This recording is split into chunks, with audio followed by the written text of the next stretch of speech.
And I think the meta has shifted more and more towards Prio on bot side. Exactly. It's been so much about fifth pick, counter pick, 4 supports, from these LPL teams that we've seen win in 3 back-to-back days.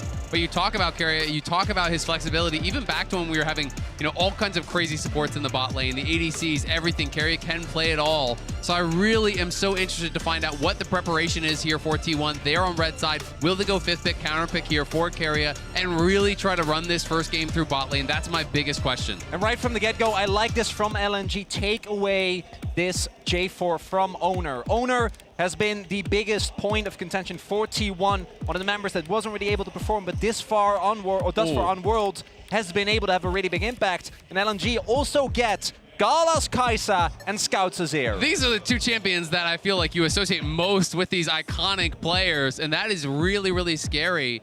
People are generally enjoying the Azir matchup into Orianna. It is kind of a similar thought process to when you're playing against Victor, where you can try to go in on cooldown, force out those flashes, get repeat ganks, get the kills. But I will say at Worlds, most of our Orianna players have been able to play very well around that, and we haven't really seen them fall prey to that Azir play. So interested to see if Scout can really kind of ramp things up and change that script. And I'm also curious to see what T1 do with this blind pick Aatrox. What are they going to take away now to try to make sure that this is a setup matchup for success for Zeus? Because when I look at the first 3 picks on the side of LNG, I feel like they got everything they could possibly want here between the Azir as well as the Kai'Sa. What do they actually want to take away now on the side of T1 to make sure they're getting something out of this Aatrox pick? I mean, I think you could just ban Renekton if you're going to ban another top laner, but they might just go more towards supports. The Jax is already banned out. I do think you can ban out Renekton. It's obviously a great option. K'Sante, you think you're generally happy about playing into that matchup as the Aatrox, but it's just going to be a focus on supports here, and maybe going to be a pick for support on 4 even for T1 to really kind of thin the pool.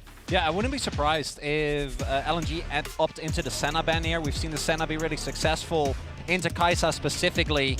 And there is also still the flex potential. Like, I'm assuming this rel will go towards Oner, but there is still the opportunity for T1 to hold that until the end. I mean, clearly they're just trying to limit the engage options to pair with the Kai'Sa, right? That is the emphasis here. The rel has already been taken away. Again, assuming it is going to go jungle, it is a flex, but you banned away the Alistar, you've banned away that Nautilus. There are other options still available, but their Khan getting banned out. So clearly, LNG was worried about what I was thinking might happen, which is that support pick on 4. So they self-ban out that Rakan, but it does mean now they go over towards the Senna. It's likely going to be Senna TK, but there are other options, and T1 is one of the only teams in the world that has shown us that at a high level. Specifically, Keria has been, I think, the most impressive when he can find these counter picks on support, and with Senna, it really opens up the pool of available picks. Okay. Oh, the crank is here! This is like almost a pre-counter to that Tahm Kench. You're kind of expecting the Tahm Kench to come in. People do like this matchup. You can go aggressive with that Blitzcrank, but this is a feast or famine style pick here for Hong,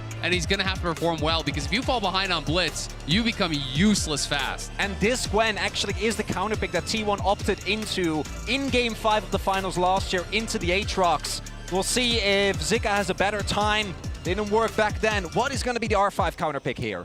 I mean, this is, I'm expecting it to still be the TK, but, is he going to go with another option? Because I do think there's a lot of other good pairings. I've seen things like Cho'Gath. Nila is something that I've heard about, and Nila's going to get locked in. It is the Nila Senna lane. This is something that a lot of people have been kind of whispering about it, talking about it in solo queue, popping up in scrims as well. The ability to all in here is really, really high. You can play it aggressive, and I think it's going to be a true support Senna. It's not going to be the fasting Senna here. It is just going to be a full-on Senna support. This is really exciting to see this brought out in such an important match. Absolutely. A crazy curveball to throw in Game 1. If you manage to come out on top in this game with the Nila pick, suddenly this is a must-pick ban, highly contested champion, can change the entire structure of draft moving forward. But can they execute on it? As highlighted, Nila, very feast or famine, synergizes with Senna fantastically, yes, but not their traditional safe, hyper-scaling AD carry. Very vulnerable as we get later into the game. Yeah, and the Nila specifically is something that T1 themselves suffered defeat from. It was one of the matches midway through summer when they lost against Noxious. And it actually was a really big point, because that was the point where T1 really started to crack, and we saw them falter more and more. And after that, we did see the pick pop up a lot more. So even in summer, it was already played someone in LCK. I mean, it's so interesting because, you know, Senna traditionally, you want to pair with melee champions that are farming and you queue through them for the heal plus the poke at the same time. Nila basically works in the same way. Nila is essentially just a melee AD carry, right? Like, you are playing that short range style. You're going to be between the enemy and your Senna, so the Senna can get that double value, can look for the pokes. you can look for all-ins as well, trying to go aggressive, trying to find those plays. And I'm so interested to see what kind of a build we're going to get from Guma, because there's so many options. Some people even go things like that are more kind of tanky options, and they just act as like a pseudo-engage, that primary engage. You know, what kind of a build is he going to go? That it really remains to be seen. Something we're going to have to find out as we get onto the Rift for Game 1 here. Massive quarterfinal for all of the LCK. The Last Hope T1 on the red side versus LNG. Of course, you can connect your League of Legends account with Prime Gaming to grab the exclusive Braum W emote. Get those rewards. Get in there. And we've already seen Hung actually place an early ward to try and take control of the brush. Obviously, into any Nilah lane, you're going to try and make sure that you can actually threaten with the Blitzcrank, because if you just let Guma and Keria take control of the lane level 1, it can become really hard to play out, as once you get an experience lead, actually retaking control can be tough. I mean, Blitz just has to threaten all-ins in basically every Blitz lane ever, right? You offer nothing other than that. So, especially against a ranged support like the Senna, Keria doesn't have to farm. You're just going to be purely focused on harassing this Blitz, poking down this Blitz. And if Hong is not able to put on that pressure, if he's not able to step up and really make them worried about those hooks, then it's going to be tough, and they're going to use this pressure here. Level 1, really strong with both the bot laners there from T1 there to assist. Owner moves in. He's going to be able to steal away the Raptors and see if he can find anyone on the red. Doesn't see it, so he's just going to go back up towards his blue buff, looks like. Seeing what angle they can find to maybe generate an early advantage here, get something done. Finally, matchup, I think, is we're just going to keep coming back to it because it's so interesting, because it's such a unique duo of champions, but it's going to be frustrating for Society LNG, or it could be effortless. If they find a single all-in, if you shut this bot lane down early, it can fall apart, but if you play a slow lane against a champion who heals, Senna, a champion who boosts healing, Nilah, you're not going to get anything done. And yeah, now you can see how Gal and Hung already on the back foot here. Not able to walk up. Early level 2 comes through courtesy of the experience sharing from Guma as he grabs those creeps and just makes the lane that much more difficult. And both these champions, you know, we talked about, Scout's going to have to flash. Flash to the safety, clockwork windup. Faker not going to overextend. Not going to step too far forward to push that advantage, but excellent start for him in the mid lane. Yeah, nicely played. Scout just went to the side to try to get a ward down, and Faker felt safe, you know, knows that he has like his jungler relatively close to him, you know, knew that he was able to play towards that side, just chases him down, forces a flash.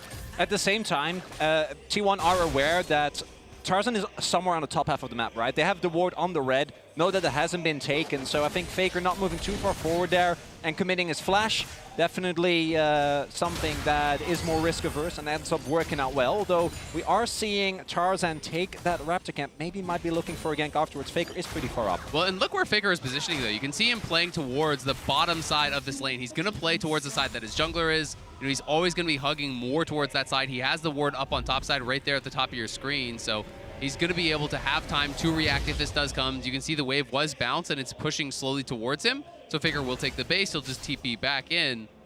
It's also worth noting that he is playing Comet. We see so many different options here for the Orianna as well as the Azir. Some people playing Halo Blades. This is the Conqueror style, so it is likely to be Nashor's. It's likely to be Liandry's as well for Scout, and we'll see if that is going to be the option. Obviously, can go Crown as well. There's just so many different styles that people can go towards. No flash, though. Incredibly flexible champion. Scout now stepping backwards. Should be okay here unless owner's willing to burn a summoner spell, but Tarzan there to cover.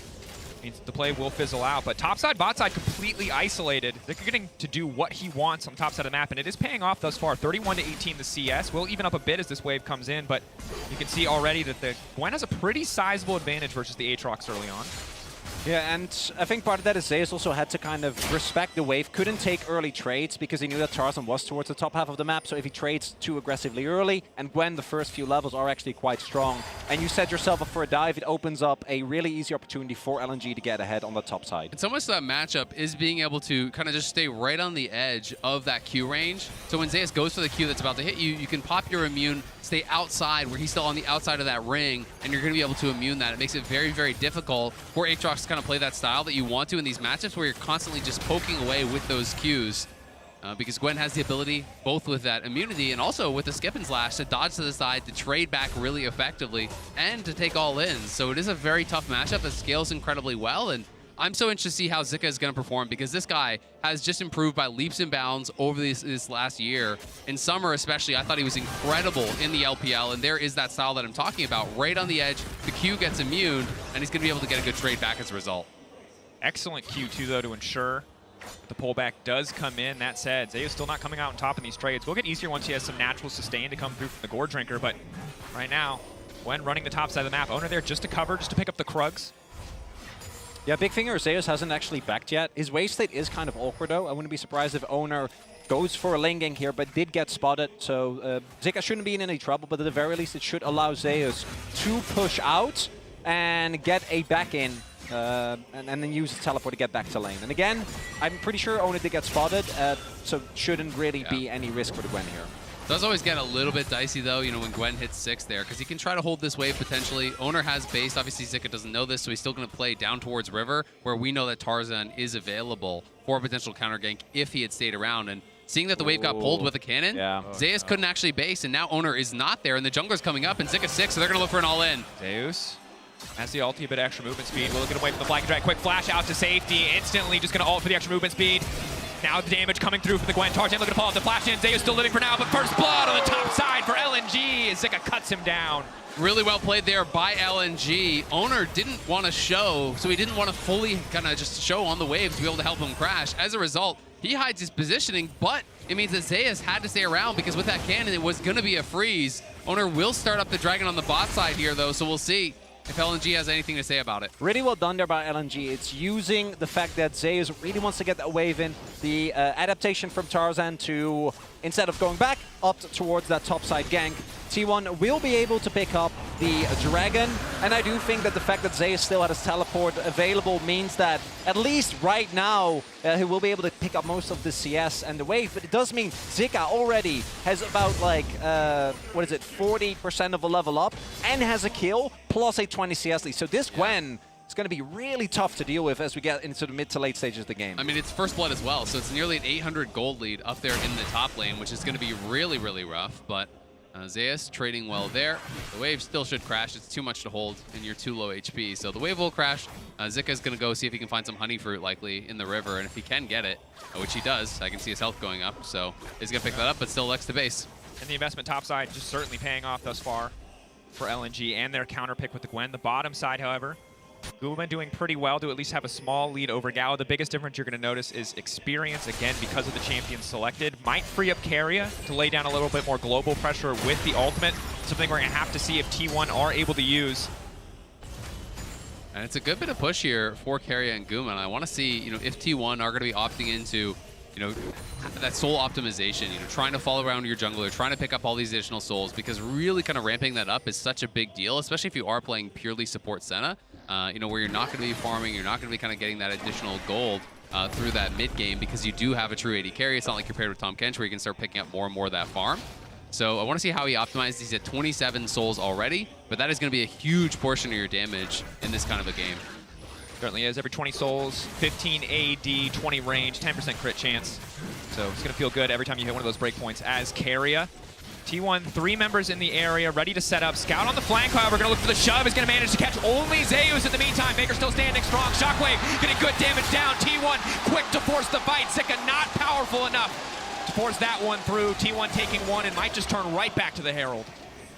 And T1 there, a lot of confidence. Crucially there, I think they're relying on the ultimate from Keria. In these early skirmishes, the heal as well as the fact that you can take, or rather focus on a target with all the CC that is available for T1 with Shockwave, the entirety of Rel's kit and Aatrox, and LNG going a little bit too ham on the early skirmish. Yeah, I mean, absolutely. Just look at the itemization for Scout right now. Like, he's got a crystal, he's got some mana and a dagger. That's it, right? Like, he doesn't really have much power behind this, so he does find a decent ultimate, but the follow-up's not going to be there. Tarzan not really able to get much damage done. Zika, I think, was just on tabbies at the time of that fight, so definitely not in a great position to force it, and they do get punished pretty heavily here. Big here as well is that Zeus has a Hex Drinker, so that actually is really good in this early 3v3. Can tank a lot of damage. You see as well, Tarzan just gets 100 to 0 between the CC from Oner as well as Faker Shockwave, and then you're already a member down. This Aatrox is ready to go after you, and I think LNG should be happy that they're able to get the rest of the people out. Yeah, I mean, the Sentinel helps, sure, but it's not like they were even close to killing anybody. I think that was an ill-advised fight for LNG to take. And honestly, I'm a little bit surprised because they are one of those teams that, to me, is extremely measured, they're usually really good at evaluating how strong they are in a game. And if they don't feel that they're in a perfect position, you often just see them play side lanes, they trade for plates, they trade for jungle camps, they trade for objectives. And they're one of those LPL teams that is least likely to fight you if they don't feel that they're in an advantageous position. So it is a little bit surprising to see them opting into it, and T1 does punish. And you can see as a result, the gold lead opening up, Faker up over 20 CS, gets a kill there, and has taken 2 plates. So the Orianna is more than 1,000 gold ahead, and the Herald's now going to get dropped. Yeah, Herald going to come crashing down here, only going to further extend Faker's lead. As you can see on the bottom of your screen there, Scout doing what he can to just push everything back, but now they might just go in for the counter punch. Scout pulled away, forced to flash out to safety. The Herald still connects. Now Faker going to be in trouble, but again, there's no follow-up damage here. Orianna just sitting pretty. Thank you very much, Tarzan. That was terrible. And now what the hell? T1! They're living rent-free in the heads of LNG. They have a timeshare there, and they're just now cashing in. And usually LNG is the team that is so good about not taking fights that they shouldn't take. And then we'll talk about a topside 1v1 later on, but specifically that mid play. Why did Tarzan go in? Well, why did Scout go in? Why did either of them go in? Scout goes in, ultim away, then has to flash out. There's no damage left. Then afterwards, Tarzan goes in. You got no damage. There's no way you're 100 to 0ing this Orianna, so it wasn't even close. And that is back-to-back fights where LNG really unorganized and really overestimating their point in the games. Let's watch this one more time.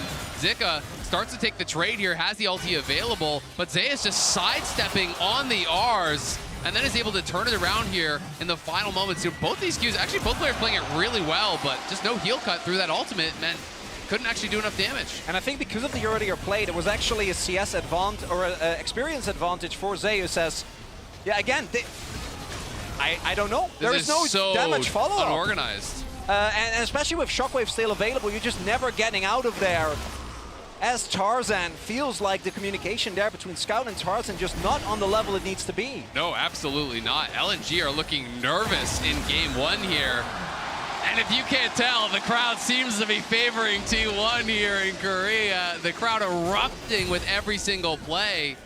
And LNG looking really uncomfortable. I mean, Gala wanted to turn it into a library. That has not been the case yet. T1 off to a roaring start. 3K gold advantage. Fantastic at this stage of the game. And again, bot lane hasn't even gotten involved yet. They have done very little. They are a part of the gold lead courtesy of Senna and all that additional soul gold, but they've just kept Gala and Hong under their turret the entire game thus far. But the big thing is, with a lot of the action happening towards the top side of the map, it has allowed Guma and Keria to just play fully for bullying in the lane. Yep. Because there is no support from Tarzan, and Scout and Zika obviously haven't had an opportunity yet either to get towards the bot side of the map, this counter pick of the Nilah actually ends up working out really well. I think it's like an... what is it, a free 400 gold lead here, just from the plates on Guma over Gala. And Keria, the gold is relevant on Ascena here, and he's a good 600-700 gold ahead because he's actually farming gold as well, you know, really effectively off those plates. The crown now done for Faker, so he's going to be staying safe. And Hong on this Blitzcrank from behind, that is going to be tough. You know, your soul lanes have both fallen behind. Your bot lane is perma-pushed in. You haven't been able to even... I haven't even seen him attempt to hook 13 minutes into the game so far.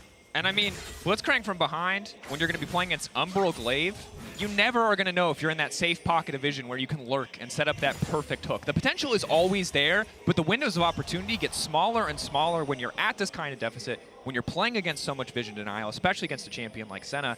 And normally Guma, we often see Collector come out as a first item, aggressive, yes, much more solo queue focused, but it seems like he might be going Serrated Dirk into Navori, just looking to capitalize on that additional damage, the cooldown reduction that comes through, the endless W procs that show up. I mean, you can just see the turret plates 9-1 for T1. That shows you how that early game is going. They have the kills to back it up as well. Zeus now with that Duskblade complete. He did this all through the LCK playoffs. He loves to play this Lethality style. Even when he's playing into tanks, he was still doing this, and he was able to really make it work, Chronicler, by finding the backline in these fights. Well, there's a couple of interesting itemization choices on T1. You already commented on the Aatrox as well as the Nilah, but it looks like Faker's actually going for Crown into Banshees. Yeah. So, like, the man is really going for defensive playstyles in the featured matchup presented by Mercedes-Benz. Thus far, Faker, I normally am not a fan of going for these type of full supportive builds, but if you're 1,500 gold up, might get away with it. And honestly, I think his read is probably that he's the only one that is vulnerable in these engages. If he feels that, hey, the Nilah can stay safe, you know, with the W and the R, amping healing, you know, that can't afford to actually all in on Keria, then hey, maybe it's going to work out. Forward. Flash out to save from Keria is clean. TP now coming in just to cover the play in the mid lane just in case. Crown buff will fade away, but T1 leveraging that TP just to ensure that they come out on top in the skirmish will not work out for Hung. Also, honestly, it's double AP solo laners, plus it's a Blitzcrank, right? So having that Banshee's Veil actually has incredibly high value, not only against the hard all-ins, but against, you know, even just having that MR is pretty high value. So I agree, people, you know, very critical of these really defensive builds, but maybe in this case it works out because you've got a lot of damage on this T1 team. Zeus just walking out fearlessly, and this sucks for LNG. This was the guy you set up to pull ahead. The map was split to isolate top lane, but that 1v1 costing so much now as we get later into the game. And Zeus, you know, for all his struggles that he has found in finals, and specifically against Doran, was, I think, the member that even during the tough times for T1 this summer, looked the most composed. Yeah. It's really easy to forget that this is a player that has only been the starter for 2 years, right? Like, he's obviously been a mainstay for T1, but hasn't been around for that long. The whole T1 team, you know, well, besides Faker, you know, is incredibly young, even for pro standards, but it just feels like they're such veterans because they make every deep run. You know, every time they show up to these international events, they keep getting far. And yes, they have not won that big international event yet, but they have gotten close time and time again. And really big now is that LNG is able to create some vision denial against T1, right? You want to have at least an opportunity to maybe try and hook someone in, get a lead, because with the goal deficit the way it is, I feel like LNG is going to be forced to contest for this Drake. Like, Soul Point Infernal Soul is not going to be very fun and interactive to play into. You can see as well that they're already making their way over. And we'll have to see if LNG can find a way, because if they can win a fight here, it might be an avenue back into the game. It's also Gale Force for Guma, so he's not going Navori. I've seen a lot more Navori in solo queue as well, but going for that Gale Force, it does give you the additional playmaking. Pro's obviously a really big fan of this item, allows you to close the gap. You can see that he is also playing Ghost, so between the flash, the dashes with the E, you can try to get in on that back line, snap people in with the ulti. You have Keria with the ulti over the top to support, and T1 is just going to try to pile in massive amounts of AoE damage. Started off by Guma. You have Owner going in. You have the Shockwave going in. You have AoE damage coming out from Zeus. And if they can pull off that engage, it's going to be incredibly difficult for LNG, I think, to turn it around. And I think one thing that LNG needs to consider is we see this all in on the top side. Zeus getting the Q3 in, but not quite as much sustained as initially expected. Hex Drinker pocked. Won't result in much more. Both sides simply backing away. A trade of ultimates. But you can see here, a lot of T1's composition leveraging the power of healing. Might need to see some reduction from the side of LNG, but TP coming top side. They're all coming. There's 4 top right now. Full focus on getting this objective bounty. Zeus, flag and drag. We'll just get the flash in the end. Tower picked up on the bottom side as well. That's going to be double objective bounty in about 30 seconds there for LNG. They got the tier 1 bot. They're taking the tier 1 top. Yes, they're going to be losing that dragon, but they've made the call here. And this is more the LNG that I know that is not going to fight these fights where they think they're disadvantaged, right? And that's why it was so surprising to see them take some earlier on.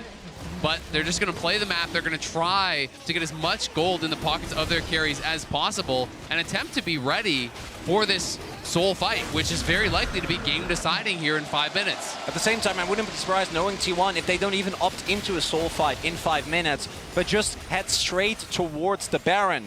Something that this team has been known for a really long time. And I think in summer they cooled it down a little bit. Didn't really work out quite as well as it has in the past.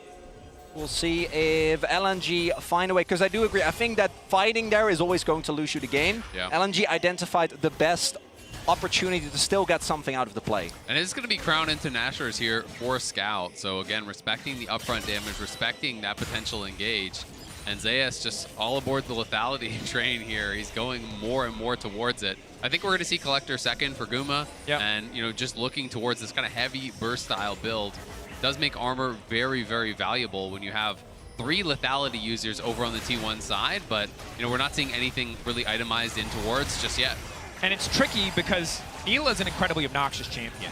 Every bit of crit she buys gives her percentage armor pen as well as healing when she does damage to champions. So oftentimes you'll wonder, why is Nilah hitting so hard? It's because to make a melee carry work, they had to give her ridiculous frickin' scaling. And you will feel it at 2 items, most certainly. You will feel it even more at 3 items. If this champion is not blown up in a fight, she will take over in extended engages. There is also the fact that we've seen I think one of the most successful combos in this tournament has been Rakan or Rell combined with Jarvan, right? Like that combo, or Rell and Rakan together.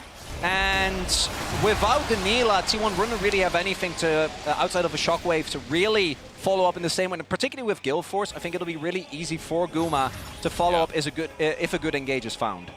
Absolutely, and I even think there's opportunities to just start it off yourself if you do find that angle, right? That's what makes this champion so unique, is that you can be the primary engage, and it's not really in a way that any other AD carry can. Sure, there's champions like Ashe, but it's obviously very different shooting an arrow out versus shooting yourself out. Sure, and she's also one of the only AD carries in the game that can go, oh, Gwen wants to jump on top of me, that's fine. You know, this is a champion who can block so many of those empowered autos. Yes, she can't block the snip, but can take a lot of these diving champions on head-to-head if they don't have backup from a player like Gala or Scout. Hook going just a little bit wide there, but you can see LNG fighting tooth and nail to get a little bit of vision down here, just to make sure that T1 cannot attempt to sneak the Baron. T1 no mid-prio yet, but with Guma coming out of the base with Collector, they will start to fight back for some of this vision control. This is also where you see the Umbral Glaive get a ton of value, right? And the fact that Keria is able to consistently take away some of the vision of LNG. Although I gotta say, with this ward surviving, I think they still have a pretty good idea of T1 not actually starting the Baron yet, combined with the fact that they have, I think, a ward right in front of the pit. Yep, they do. Which is good scouting on LNG's part, knowing T1 and their knack for starting Barons on a moment's notice. Scout here on the side. He's just gonna lay down a little bit of poke here, get the Conqueror stacked up against Owner. Blitz. I'm just going to continue to fish for these picks. But Banshee's Veil plus Crown, you know, you talked about it earlier as a build. It's obviously a very conservative build, but at the same time, no one is ever killing Faker.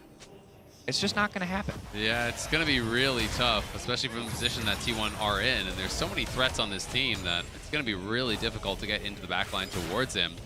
But at the same time, you know, you have to respect the fact that Scout is on his ultimate comfort pick. Gala on his ultimate comfort pick is on 2 items. Scout likely to have his Nashor's done relatively soon, and LNG, I think, are going to hope to get their 2 items done before this next Dragon, and I think that is where they're going to try to just draw the line in the sand and try to turn this game around. If you can win a big fight there, if you can take that Dragon away from T1, maybe knock some of these towers off the map, all of a sudden, the game becomes within reach. And do note as well, talking about 2-item power spikes, Zay is actually finishing the Edge of Night, another Blitzcrank counter item, right? Yep. Making it hard for him to get hooked in.